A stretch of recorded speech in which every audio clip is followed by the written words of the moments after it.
Hi guys, hello friends of Bata community.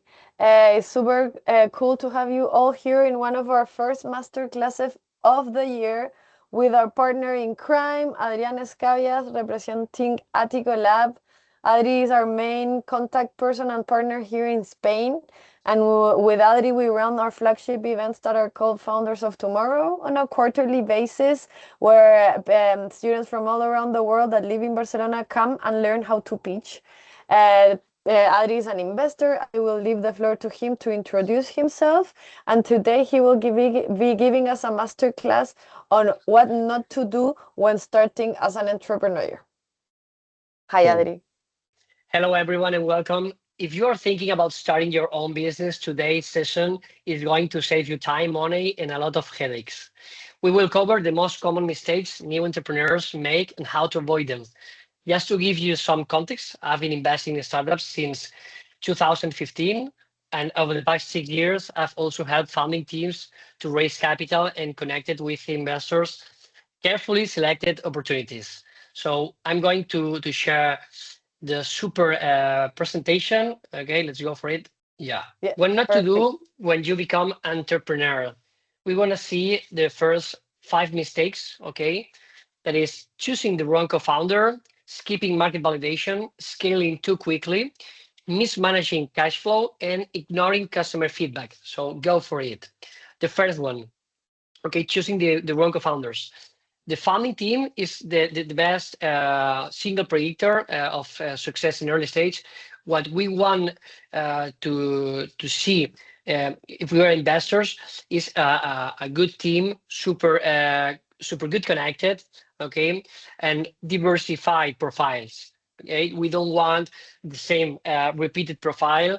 Um, Only three tech people, only three marketing people. We need different typology or profiles, okay? And the team has to have the same vision, the same commitment. So imagine a team which two co-founders are one of them full-time and the other one part-time. They're gonna be in different moments of intensity, and the project go, it's not going to be good. So I prepare an example. Okay, imagine two friends who start a company, and as I mentioned, one is fully committed, and the other one it's part-time jobs. 6 months later, sorry, the resentment in the project builds, and the committed founder feels abandoned, and the business stalls. Okay, takeaway here, super important.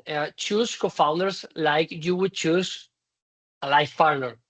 Share values, complementary skills, and the same level of risk tolerance.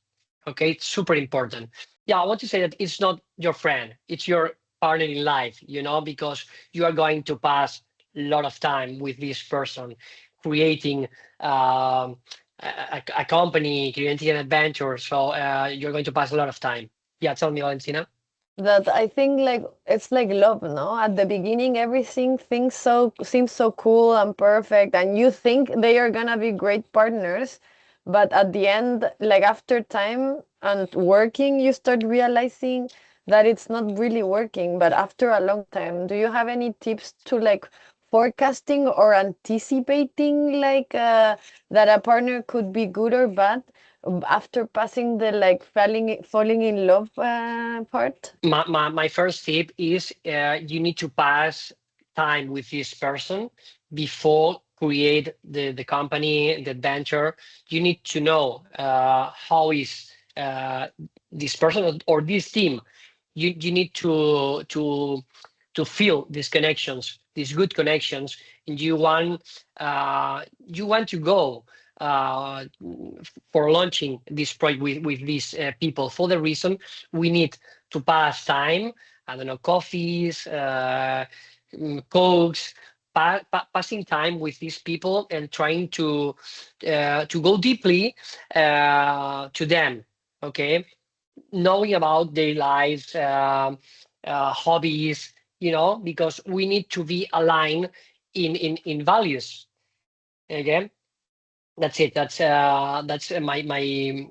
my most important tip.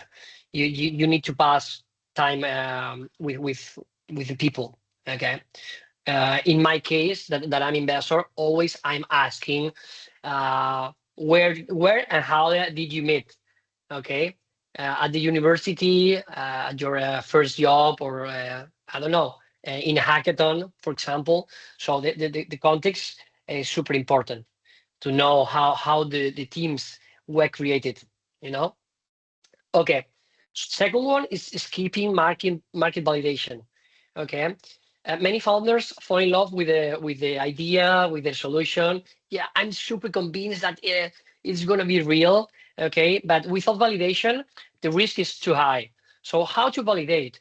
For example, we could go to the street to ask people with some interviews if they know our solution or product. So we need information.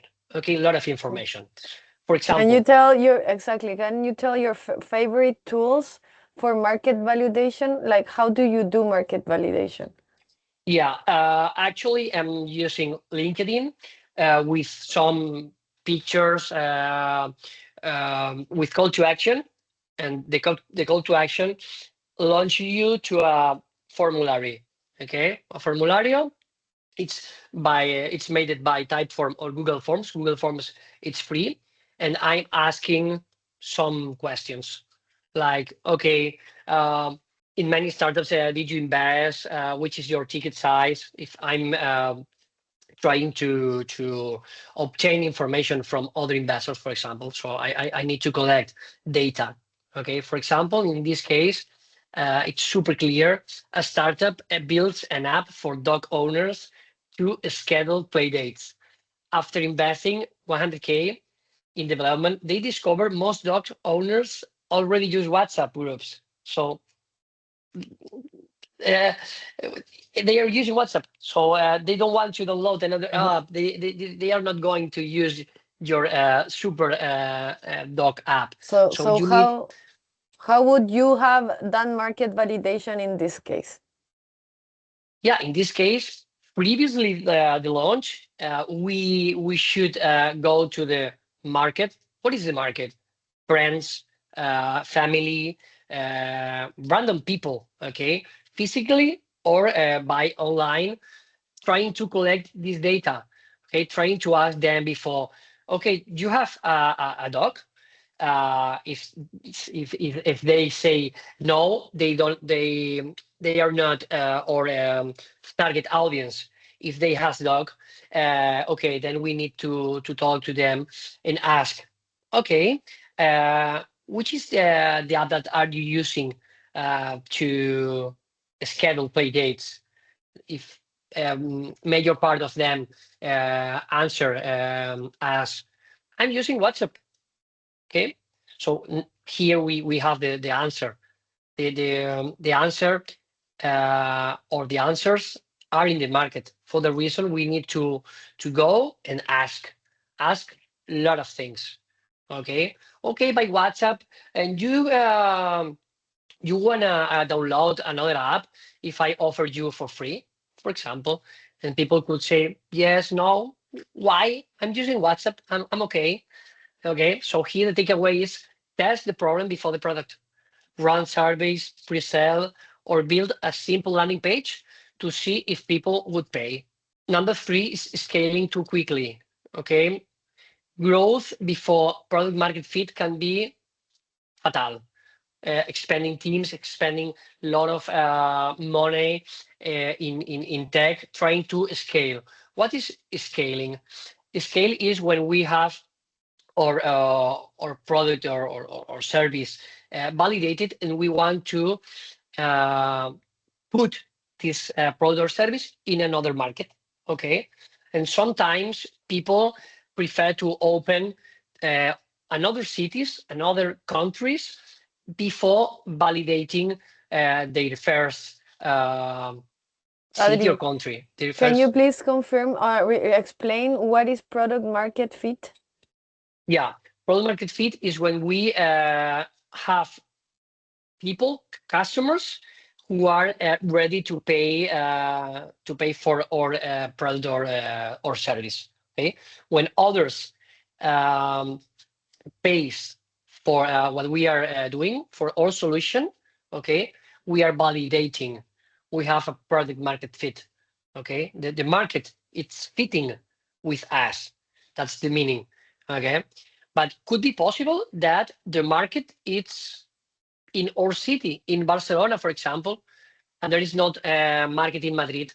For example, for that reason, we need to validate first of all in our country city because we are near to the market. Okay, if we are in Barcelona, for example, which is the case, uh, would be difficult to validate a solution in India because I don't know how the Indian people do the things, the life, the well, how they live, you know. Mhm. So the rules, it's too complicated because I'm not from India and I'm not in there right now to know what's happening in the yeah in there. Okay, Mhm. for that reason, we need to validate. In my recommendation is to validate before when we are leaving or a city, a country that we know. Um, yeah, we know Very well. people. We know the market very We have well. Yeah, someone that's there, it. so proximity. You need to have someone there on the market where you want to sell in order to Absolutely, validate product market fit, and that you need to do on a specific place before expanding, before absolutely. scaling. Okay. For example, a food delivery startup launched in 3 cities in its first year. Logistics collapse, customer experience suffers, and bad reviews spread. So they burn through cash without establishing a loyal base in even one market. Okay, that's a perfect sample. So we should start in a city, and then when we have all the logistics, all the expenses super control, then go to other cities like Madrid, Malaga, whatever.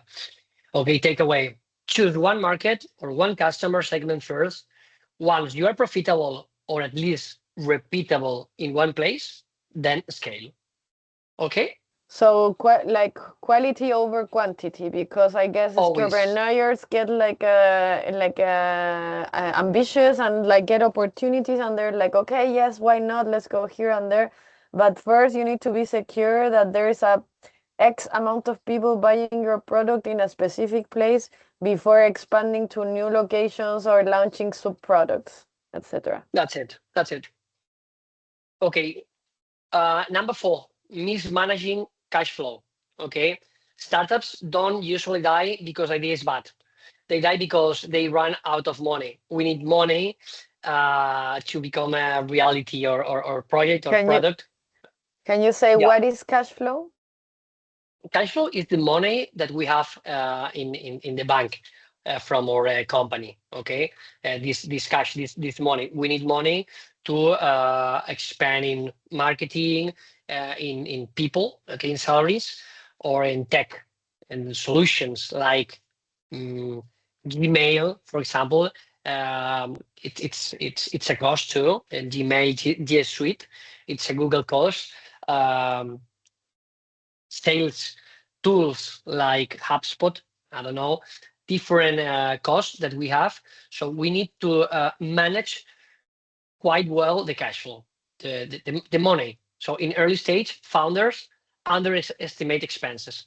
At the beginning, we could think wrongly that all is free. Okay, I can launch a company in a free mode with Google Forms and landing page. Okay, could be possible to validate, but then if we want to pass to the next step, yeah, we need cash, we need money to invest in marketing campaigns, in customer acquisitions. Okay, for example, Hardware startup raises 200K thinking it's enough to reach market. They forget about manufacturing delays and regulatory certifications, burn the cash in 9 months, and can't raise again because they have no traction yet. So we need to manage super good this cash and design a roadmap. So we need to design we want to have the expenses because in this case in 9 months the cash is gone. So what we could do in this case, so 3 months before the broken, okay, we need to explore for another fundraising, for another bank loan, or to cut the cost. If we are not in contact in 24 hours in real life, in real moment with our cash, we could lose the Yeah. company. And how do Okay. you create a roadmap? How do you forecast? For example, here, if we have 200,000 in the bank, okay, for our project, we need to split, in this case, 200,000, okay, for example, into 12. So we have, uh, it's important here.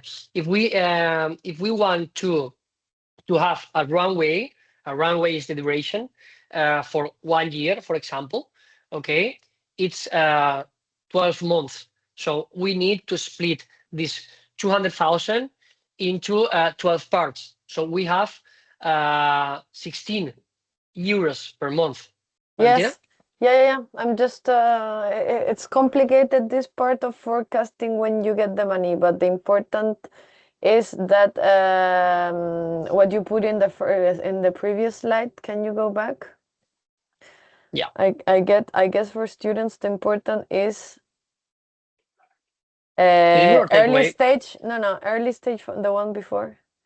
Yeah. Early stage founders often underestimate expenses, so you think you're gonna spend less than what you will. Like mini Yeah. expenses, like you were saying, Google and like email marketing, all of those sum up, and then overestimate the revenue. Like, yeah, we will make so much money, but it's always less. And then it's too late to raise. So like I think that is how like the key takeaways from this part, because I feel like managing cash flow depends so much on each and on each case, on each company, right? That's it on each company. For the reason we need to design this roadmap and the different costs applied to technology, marketing, the different different expenses. Okay, here the takeaway is always have a 12, 18-month runway and track cash weekly. Raise before you need it and not when the bank account is nearly empty because we are tight, you know. So we need this year and half a year of runway of duration to become reality the project. It's super difficult, not impossible. uh, Impossible is nothing, but super difficult um, to become in real an idea or a project in 10 months, in 6 months. Okay, it's possible to validate, but to obtain a lot of customers, we need time. Okay, and go for the last one. Ignoring customer feedback could be one of the most important. The feedback we need to be all time hearing our clients. Okay, trying to collect all of this feedback because people who are using our company or product or service are telling us what they need. Okay, so ignoring early signals can mean missing the chance to pivot toward what the market actually needs. It's Super important, this point. For example, it's a clear example. Instagram started as Barbon, a check-in app for sharing locations. But users love only one feature, sharing photos. So the founders listened, pivoted, pivot to photos, and only and rest is history.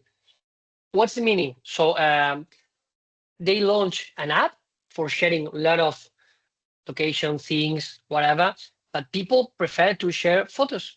So they listen the market, the first clients, which is named early adopters, and they observe, oh wow, if they only want to share photos, why not to only focus the effort in sharing photos? Okay. So here takeaway is early adopters are your best advisors. Talk to them all time. Track usage data and be ready to pivot quickly if the feedback points in another direction. Okay, quickly. We need to collect a lot of data as much as we can and then pivot. If not, we are losing the opportunity and money too. Okay, so we need to move fast. Any question here, Valentina? Is No, this okay? was absolutely clear. Love the example. Perfect. Thank you. Super important this point. Okay. And to sum up, well, some tips: trust in yourself, stay humble, and be a shark. Important. Add preparation and clarity, and serious investors will always make time to listen. See you soon. I'm Adrian. I'm sharing with you my LinkedIn profile here in the QR code. Well, big pleasure. We're gonna see you on the next masterclass. Thank you so much, Adri. That was very insightful. Thank you for your time, and the examples were very helpful. So I will be reaching back to you if any of the students of the network has any follow-up question. Bye. Cool. Bye bye.